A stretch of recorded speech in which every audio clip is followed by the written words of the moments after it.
Hi guys, welcome to Devarajan Dayal channel. चलिए आज हम बात करते हैं करंट न्यूज के बारे में। पहला तो ये आर्टिकल देखते हैं, crude oil price fall and demand concern. जो क्रूड ऑयल प्राइस का है ना, प्राइस का डिमांड बहुत कम हो चुका है, जिसके कारण ऑयल का प्राइस $70 के आसपास आ चुका है।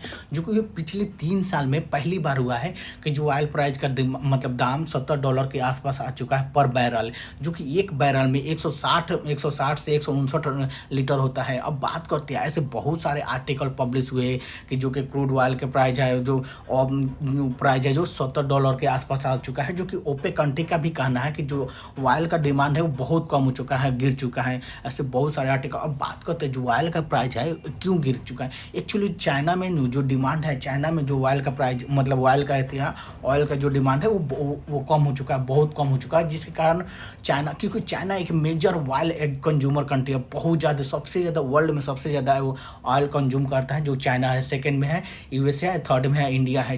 तो वहाँ पर जब डिमांड मेन जो कंट्री है वहाँ पर डिमांडे कम हो जाएगा, तो जिसके कारण ऑयल का प्राइस मतलब गिर चुका है। जो कि पिछले 3 साल में पहली बार हुआ है कि जो $70। अब बात करते हैं जो कि ऑयल का मेन जो भी कंट्री है, तो ऑयल का रिजर्व का वर्ल्ड लार्जेस्ट रिजर्व किसके पास है, जो वेनेजुला है। कि वेनेजुला का मतलब जो कंट्री है, जो कि वर्ल्ड का लार्जेस्ट रिजर्व ऑयल है उसके पास।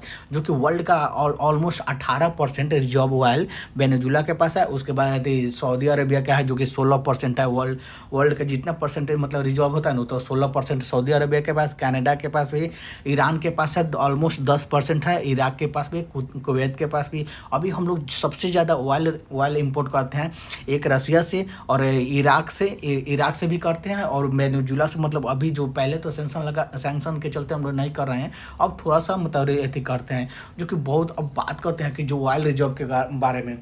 अब बात करते हैं top 10 country the largest reserve in the crude oil. जो कि मतलब टॉप 10 कंट्री में जैसे largest reserve in the crude oil होता है ना, जैसे ऑलरेडी मैं बता चुका हूँ कि सबसे ज़्यादा ऑयल रिजर्व वेनेजुला के पास है, लगभग 3 लाख बिलियन बैरल के आसपास है। जो कि वेनेजुला के पास है। सेकेंड में है सऊदी अरबिया के पास, कनाडा के पास, ईरान के पास, Iran, Iraq, Kuwait, US, Russia, Libya, US के पास भी है बहुत ज़्यादा रिजर्व। अब रिजर्व है, जो कि ये दिखा रहा है ओपेक कंट्री का। जो भी मतलब ग्रीन कलर में दिखा रहा है, ब्लू कलर में जो कंट्री है ओपेक कंट्री है। जो कि जैसे कि इराक है। ओपेक कंट्री का फुल फॉर्म होता है organisation of petroleum exporting country. जो कि ओपेक कंट्री का मेंबर है इराक है, ईरान है, कुवैत है, बहरीन है, कतर है, यूएई है, ओमान है, अल्जीरिया है, मतलब बहुत, अंगोला है, वेनेजुला भी ओपेक का मेंबर है, इक्वाडोर है। जो कि ये ओपेक कंट्री है जो कि मेजर ऑयल एक्सपोर्ट करती है, जिसके कारण ओपेक कंट्री बात है। अब एक होता है ओपेक कंट्री, एक होता है नॉन ओपेक कंट्री, जो कि एक उसको बोलते हैं ओपेक प्लस भी वो बोलते हैं। ओपेक प्लस में जैसे कि रसिया आ जाता है, कजाकिस्तान आ जाता है, सूडान आ जाता है, साउथ सूडान आ जाता है, अजरबैजान आ जाता है, जो ओपेक प्लस में आते हैं। अब बात करते हैं कि जैसे वर्ल्ड का लार्जेस्ट, जैसे ऑलरेडी बात कर वर्ल्ड का लार्जेस्ट रिजर्व जो कंट्री के भी बात कर चुके। अब वर्ल्ड मतलब लार्जेस्ट जो कि प्रोड्यूसिंग वर्ल्ड का लार्जेस्ट प्रोड्यूसिंग कंट्री कौन है, जो कि ऑयल प्रोड्यूस करती है। फर्स्ट में है कि जो कि यूएस है। हालांकि यूएस के पास उतना रिजर्व नहीं है, फिर भी वो वर्ल्ड का लार्जेस्ट प्रोड्यूस करता है। यूएस टॉप 10 में मतलब टॉप 10 में भी नहीं आता, मतलब टॉप 10 के आसपास आता है।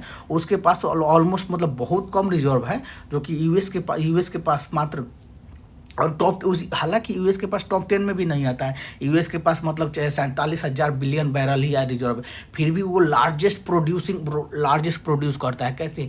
क्योंकि यूएस सेल गैस प्रोड्यूस करता है। यूएस उसके बाद यूएस फर्स्ट में यूएस प्रोड्यूस करता है, जो कि 19 बिलियन बैरल प्रोड्यूस करता है। अब उसके सेकंड में प्रोड्यूस करता है रसिया, जो कि रसिया भी नहीं है।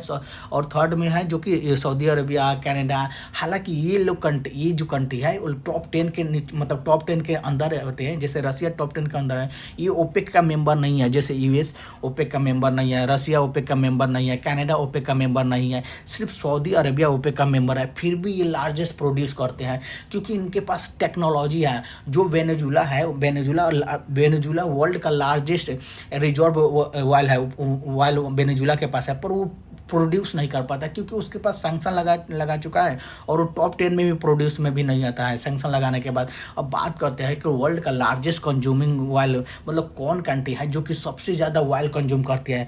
पहला तो है कि चाइना। चाइना मतलब बहुत ज़्यादा ऑयल कंज्यूम करता है, क्योंकि चाइना के पॉपुलेशन के पास मतलब उतना ये थी, वो इकोनॉमिक्स है, वो चाइना के इकोनॉमिक्स अच्छा खासा है, ऑलमोस्ट 19 ट्रिलियन डॉलर का इकोनॉमिक है, जिसके कारण वो बहुत ज़्यादा ऑयल कंज्यूम करता है। उसके बाद यूनाइटेड स्टेट आता है, यूएसए आता है। हालांकि यूएस सबसे ज़्यादा प्रोड्यूस भी करता है पर सेकंड कंज्यूमर है। पर इंडिया थर्ड पर कंज्यूम करता है, पर इंडिया प्रोड्यूस उतना नहीं करता है।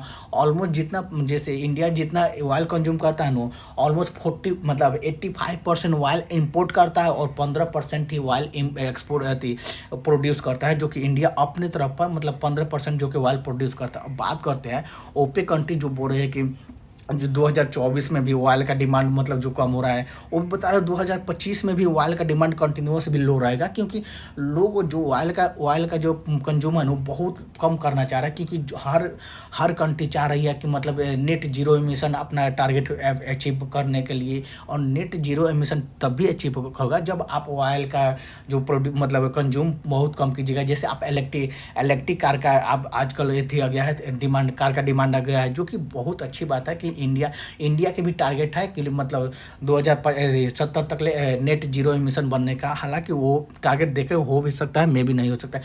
अब बात करते हैं कि जो इंडिया ऑयल इंपोर्ट करता है, इंडिया हर साल लगभग 100 से लेके 120 बिलियन डॉलर मतलब ऑयल पर खर्च करता है, जो कि इंपोर्ट करता है। उसमें से इस साल लगभग मतलब पिछले साल जो रशिया से मतलब कम दाम पर जो तेल खरीदा गया था, उसमें 25 बिलियन डॉलर सेव कर पाया, जो कि पिछले रशिया से जब ऑयल इंपोर्ट किया तो 25 बिलियन 2022-23 में 25 बिलियन सेव कर पाया, भले 28 बिलियन सेव कर पाया। और 2023-24 में मतलब 23-24 में 25 बिलियन डॉलर सेव कर पाया, जो कि रशिया से ऑयल जो इंडिया इंपोर्ट किया था वो बहुत अच्छा खासा पैसा सेविंग हो गया। अगर वही हम लोग किसी और कंट्री से इंपोर्ट करते ना, तो हम लोग का 28 बिलियन डॉलर और खर्चा हो जाता और 25 बिलियन डॉलर और खर्चा होता, जो कि अच्छी बात है। इंडिया ने ये रशिया से ऑयल इंपोर्ट करके मतलब 25 बिलियन डॉलर बचा लिया।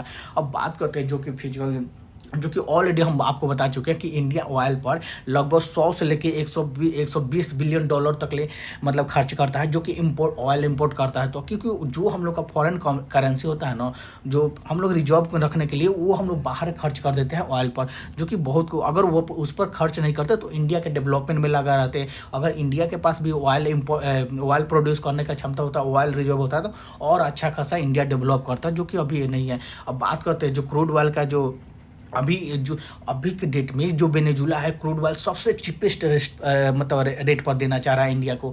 पर उस पर यूएस ने वेनेजुला पर सैंक्शन लगा दिया है, जिसके कारण इंडिया वेनेजुला से ऑयल इंपोर्ट नहीं कर पाता। हालांकि ये सैंक्शन मतलब अभी यूएस ने रिज्यूम कर दिया है, मतलब हटा दिया है। और रिलायंस इंडस्ट्री जो कि वेनेजुला से मतलब तेल अभी खरीदेगी, जो कि सिर्फ रिलायंस को ही मतलब अलाउ किया है कि आप वेनेजुला से तेल खरीद सकते हैं।